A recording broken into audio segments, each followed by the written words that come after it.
पाठ 12 माँ के नाम चिट्ठी। पाठ प्रस्थान।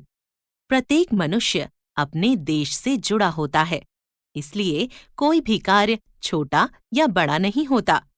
व्यक्ति द्वारा अपनी जिम्मेदारियों का निर्वाह ही सच्ची देश सेवा है। पत्र के माध्यम से नेताजी सुभाष चंद्र बोस ने यही बात समझाने की कोशिश की है। साथ ही बताया है कि व्यक्तिगत स्वार्थ से ऊपर उठकर राष्ट्र की सेवा करनी चाहिए। यही समय की मांग है।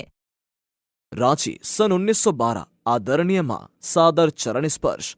आज सुबह से ही मन में बार बार विचार आ रहा है कि क्या परतंत्र भारत माता की एक भी संतान स्वार्थ रहित नहीं है? क्या भारत माता इतनी अभागी है? कहाँ हैं वे वीर आर्य जो भारत माता पर अपने प्राणों का बलिदान कर सकें? अब हमें जागना होगा। हम कब तक यूं देश की दुर्दशा देखते रहेंगे? 84 लाख योनियों के बाद कहीं हमें मानव देह प्राप्त हुई है।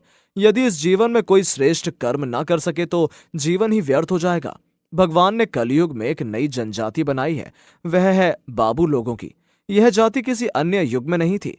प्रभु ने हमें पैर दिए हैं, पर हम 10-20 कोस चल नहीं सकते क्योंकि हम बाबू हैं। ईश्वर ने हमें हाथ दिए हैं, पर हम श्रम नहीं करते। हम श्रम को छोटे लोगों का काम समझकर उनसे घृणा करते हैं। इसका एक ही कारण है कि हम बाबू हैं। हम सब काम नौकरों से करवाना चाहते हैं। हाथ पैर चलाने में हमें कष्ट होता है। हम बाबू हैं। गर्म देश में जन्म लेकर भी हम गर्मी सहन नहीं कर सकते। साधारण सी ठंड में हम वस्त्रों से लद जाते हैं।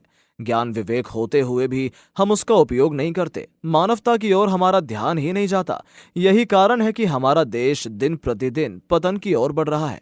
अब समय आ गया है कि हमें अपना स्वार्थ त्याग कर भारत माता की सेवा में जुट जाना चाहिए। आजकल हर पल मेरा हृदय भारत माता के रुदन की आवाज सुनता है। शायद एक दिन और लोग भी इसे सुनेंगे। मैं चिरकाल तक भारत माँ का सेवक बना रहना चाहता हूँ। आपका सुभाष। मूल्य, कर्तव्य बोध, राष्ट्र प्रेम, उदार दृष्टि,